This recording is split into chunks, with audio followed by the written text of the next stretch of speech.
Bienvenue dans le royaume intérieur, je suis votre hôte Julie Deka. Aujourd'hui, je suis très émerveillée de me retourner une fois de plus vers Herr Fisch pour vous présenter la suite de la conférence Vivre dans la quatrième dimension qu'il avait donnée en 1971 et c'est la deuxième leçon intitulée Je suis l'esprit. Traduction et narration par Julie Deka. Je suis l'esprit.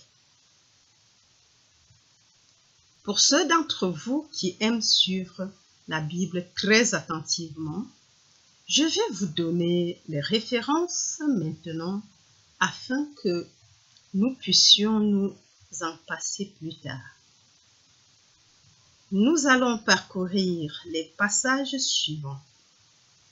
Jean 5, 26, Jean 1, 9 à 13, Matthieu 23, 9, Jean 3, 6, 10, 30, Genèse 1, 27, Actes 2, 24, Jean 17, 3, Jean 8, 51, Jean 14, 12, Jean 5, 19 et 20, et Jean 3, 3. Luc 17, 21, Jean 8, 32 et Marc 1, 15. Et si vous en avez manqué, ils seront disponibles après le cours pour que vous puissiez les recopier si vous le souhaitez. La liste semble longue et elle est sans doute, mais il s'agit d'extraits qui complètent la continuité de l'objectif essentiel au message d'aujourd'hui. Comme c'est la période de Noël, nous avons pensé que ce serait une bonne idée d'avoir un petit paquet de Noël que nous pourrions déballer aujourd'hui et dans lequel se trouverait peut-être le cadeau le plus inestimable de tous. Nous savons que Pierre, en réponse à Jésus, a dit « Tu es le Christ ». Combien d'entre nous se souviennent des mots suivants?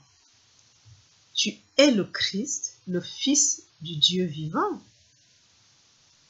Et il y a un message dans le Fils du Dieu vivant qui contient le cadeau de Noël que nous allons dévoiler.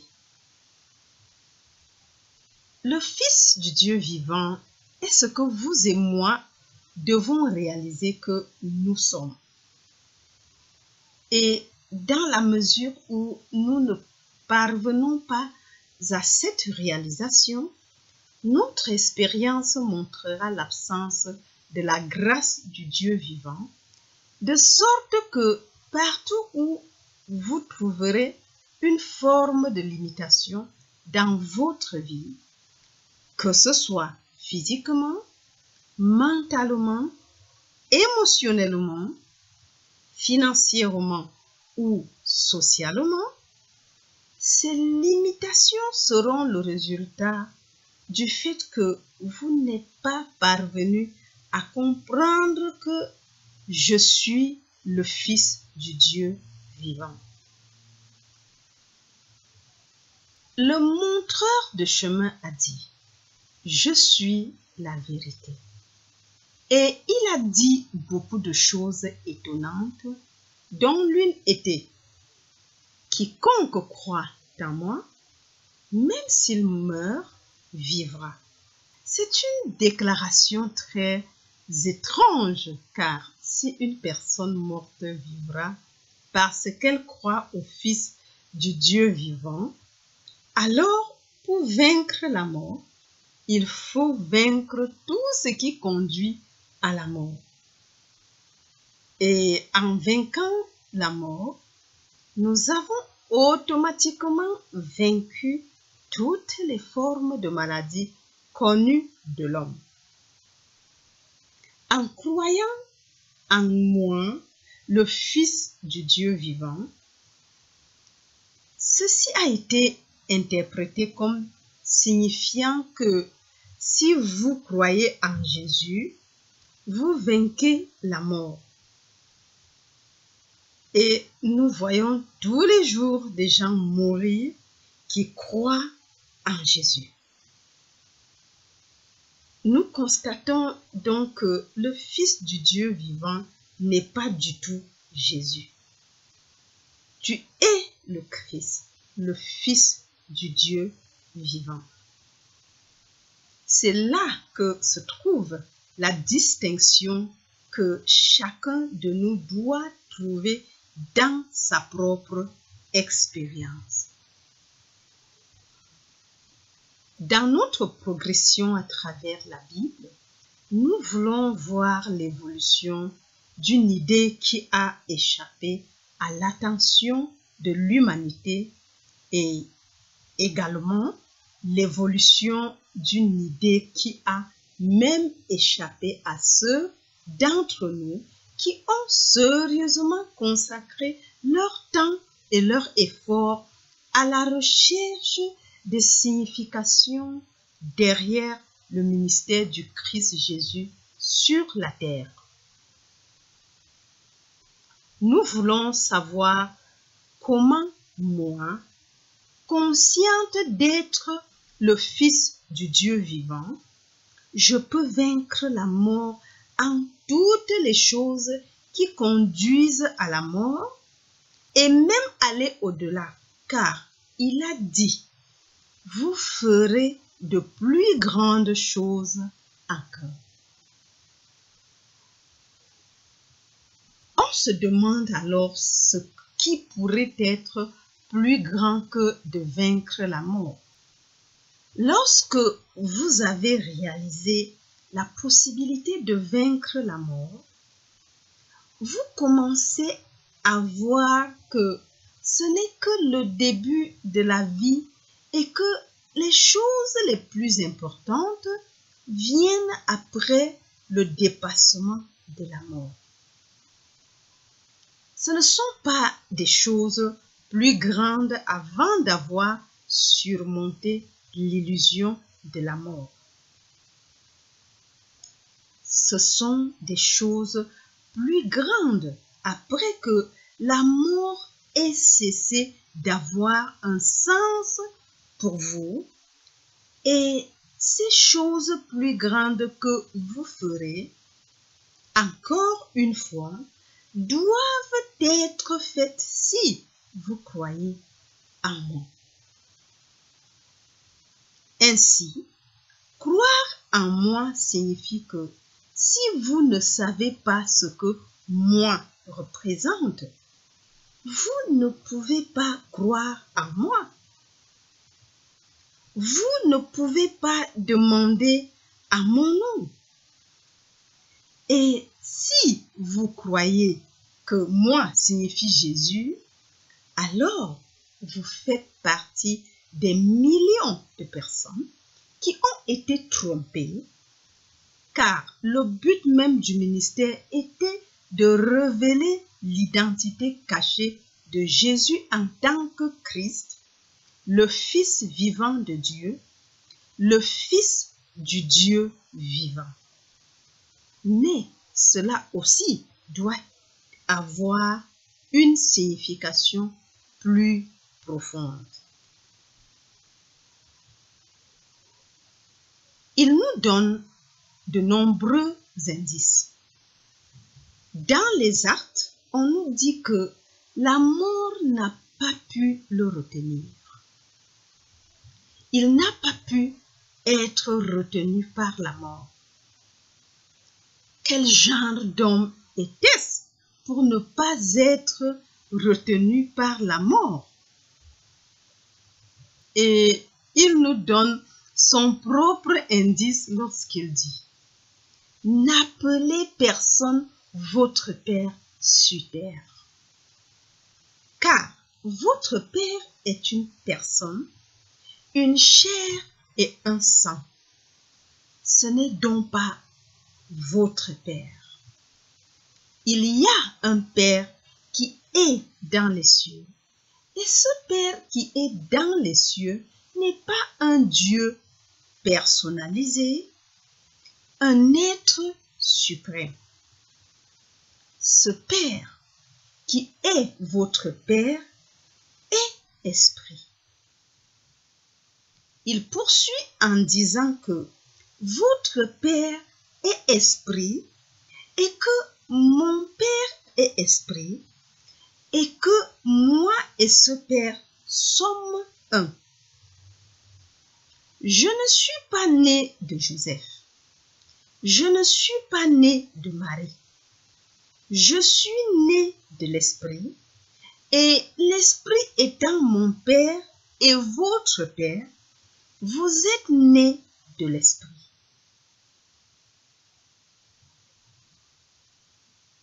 C'est contraire à tout ce que tu connais en tant que personne. Et pourtant, le montreur de chemin, le Fils du Dieu vivant, le Fils de l'Esprit, dit que j'ai vaincu la mort parce que je suis le Fils de l'Esprit.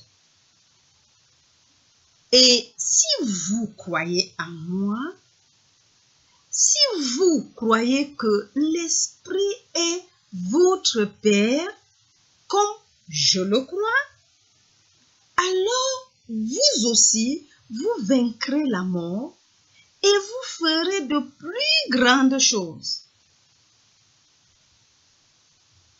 C'est pourquoi, si vous êtes nés de l'Esprit, vous êtes esprit, car ce qui est semblable engendre ce qui est semblable. Et l'Esprit du Père engendre l'Esprit du Fils. Et Jésus a vaincu la grande illusion selon laquelle l'homme sur terre dans la chair est l'image et la ressemblance divine de Dieu. La Genèse dit que l'homme a été créé à l'image et à la ressemblance divine du Père. Et Jésus a révélé que le Père est esprit et que l'image et la ressemblance divine sont esprit. Il a découvert l'identité de Dieu et de l'homme.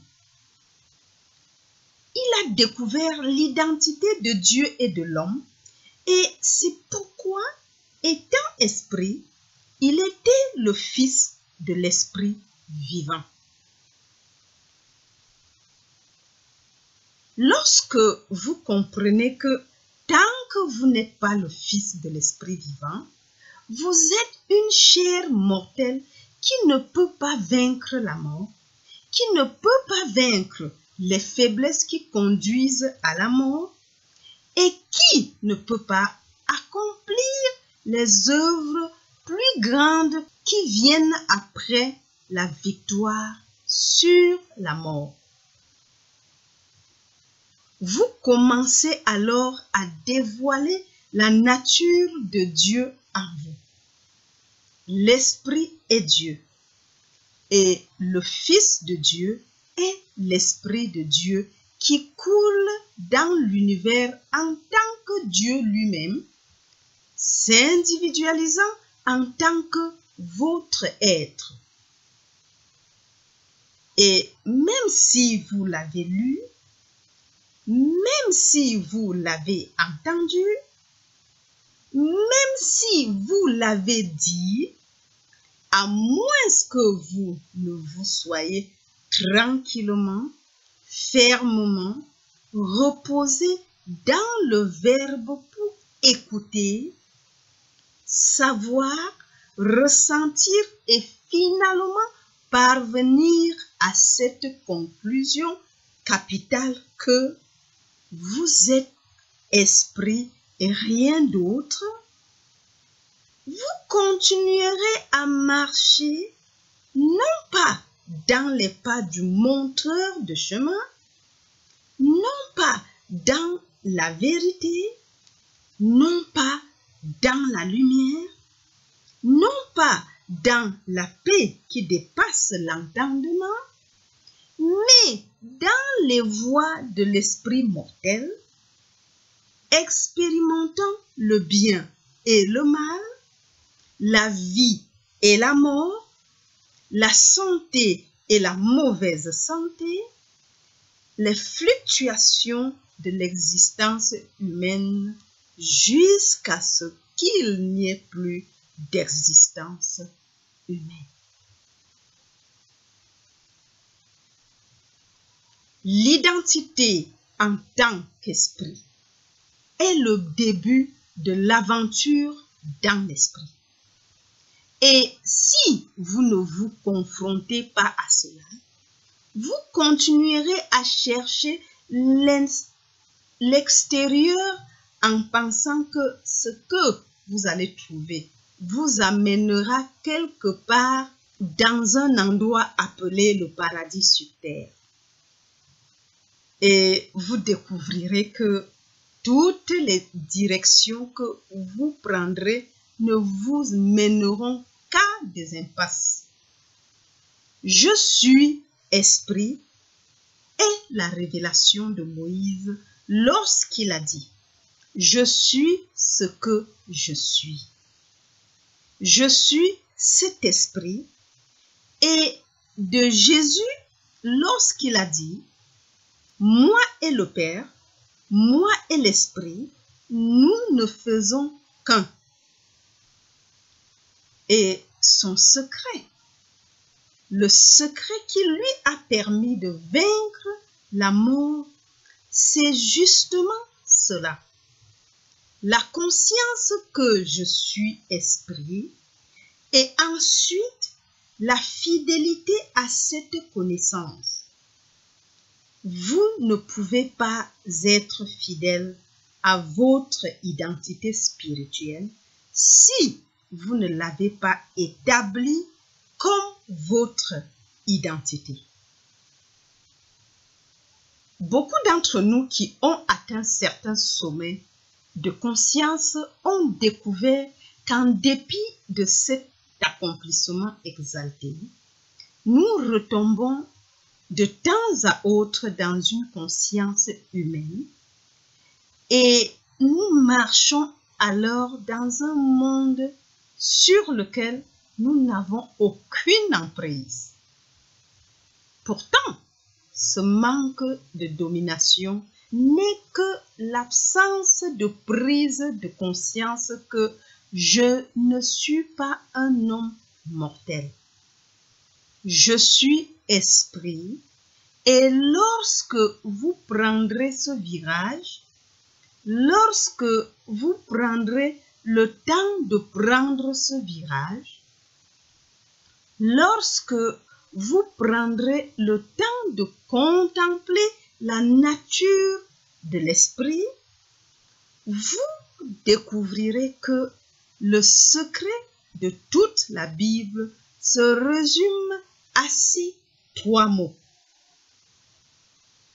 Il n'y a aucun endroit dans la Bible, aucun endroit dans le Nouveau Testament, indépendamment de ce que vous voyez ou entendez comme action, acte, parole ou pensée de Jésus, qui ne vous disent pas « Je suis esprit ». Et ces choses que je fais ici, je les ai faites simplement parce que je suis esprit, car seul l'esprit peut les faire. Moi-même, Jésus, je ne peux rien faire. Ces choses que l'on appelle miracles sont faites parce que l'esprit les fait. Le Fils ne peut faire que ce qu'il voit le Père faire et le Père fait les œuvres. C'est l'Esprit qui accomplit les œuvres. Waouh, waouh, waouh, waouh.